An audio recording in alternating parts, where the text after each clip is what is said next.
که یو سړی 100 واره الله اکبر ووایي و دا سړي ته الله پاک دونه ثواب ورکوي لکه دی چې 100 اوښان قرباني کړي. او که سړی 100 واره لا اله الا الله ووایي دا سړي ته الله پاک دونه ثواب ورکوي لکه لمځکې څخه ونیسي تر اسمانه پورې. که ته یو واره په اخلاص سره سبحان الله ووایاست، د سبحان الله ویل ثواب د احد تر غره غټ دی.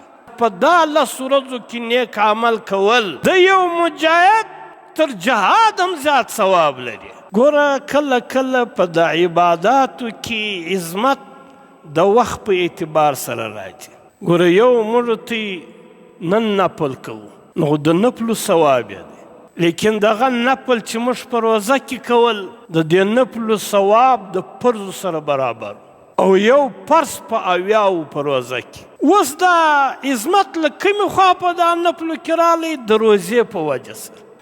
عبدالله ابن عباس رضی الله تعالی عنه یو روایت را نقل کوي چې کله د ذوالحجې میاشت داخله سي د نورو هر ورځو عمل نیک عمل هغه د دغه 10 ورځو له عمله سره برابر نشي کېدلی. په دا ورځو کې نیک عمل کول دا و الله پاک ته ډېر محبوب دی، و الله پاک ته ډېر پسند دی تر نورو ورځو.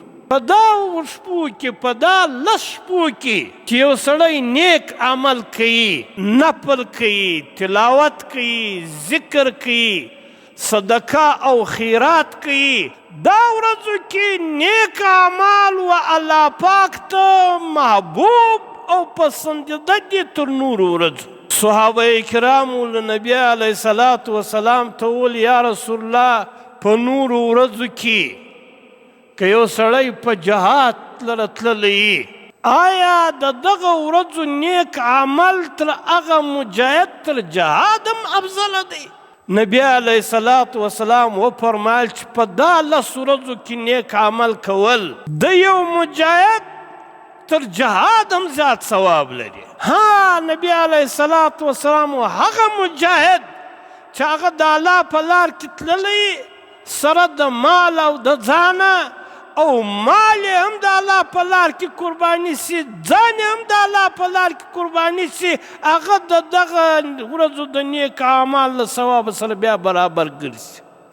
نو دا قرباني په دغه 10 ورځو کې راځي چې نبی علیه الصلاة وسلام فرمایي چې په دا 10 ورځو کې و الله پاک ته هر نیک عمل ډېر محبوب دی. موږ په کار دی چې دا 10 ورځې دا په غفلت کې نه تېري، او دغه 10 ورځې دا موږ په نیکو اعمالو کې تېرو. په نیکو اعمالو کې ډېر قوت او طاقت دی.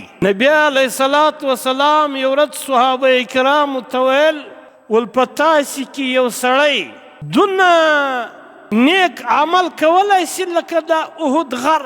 په مدینه منوره کې د احد غر ډېر غټ غر دی. په تاسې کې نبی علیه الصلاة وسلام ویل یو سړی سته چې دی نیک عمل وکړي چې دونه غټ لکه د احد غر.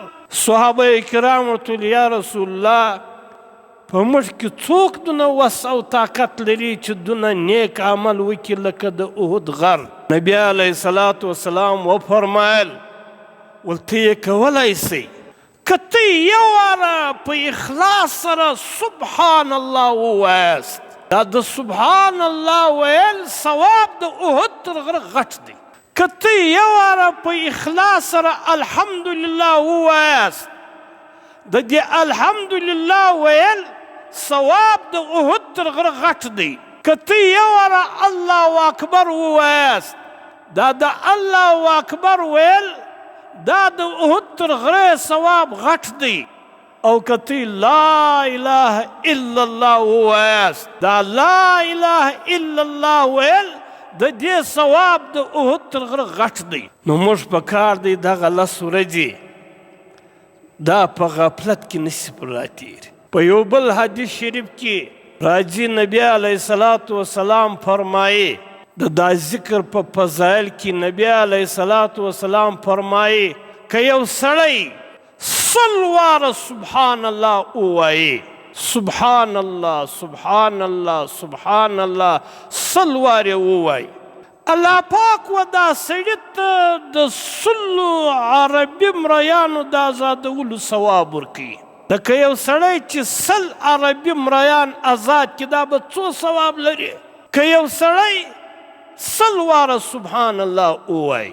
او بیا نبی علیه الصلاة والسلام وفرمایل که یو سړی سل واره الحمدلله الحمدلله الحمدلله ووایي، الله پاک و دا سړي ته دونه ثواب ورکوي لکه یو سړی چې سل اسان په ساز او سامان باندې باري او دا د الله په لار کې ورکي، د الله په لار کې په جهاد کې خرڅ کړي.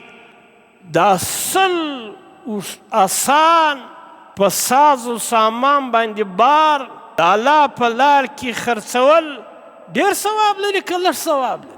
ډېر ثواب لري.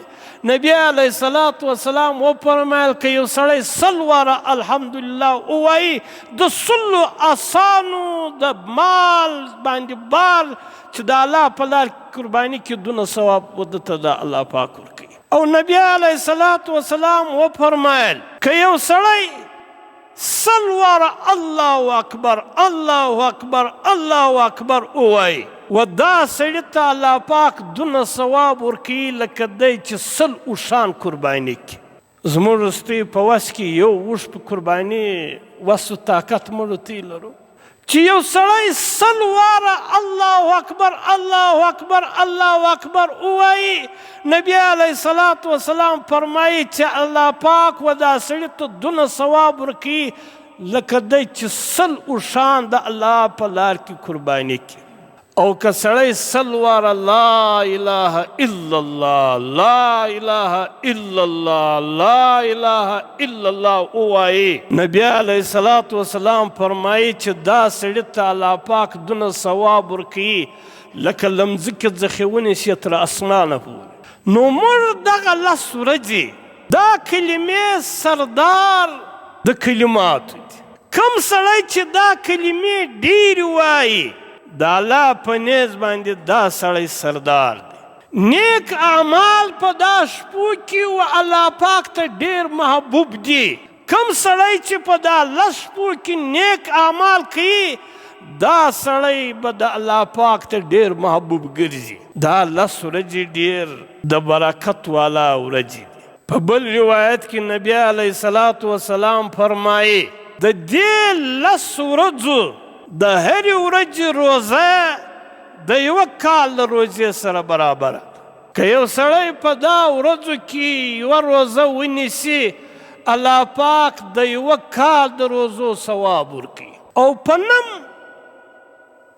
چې د عرفات ورځ ده په دا ورځ که سړي روزه ونیوله نبی علیه الصلاة والسلام فرمایي چې دا یوه روزه د عرفات د ورځې د یوه کال مخکې چې تېر سوی دی او د راروان کال د ګناهو کفاره د دا سړي ګرځي.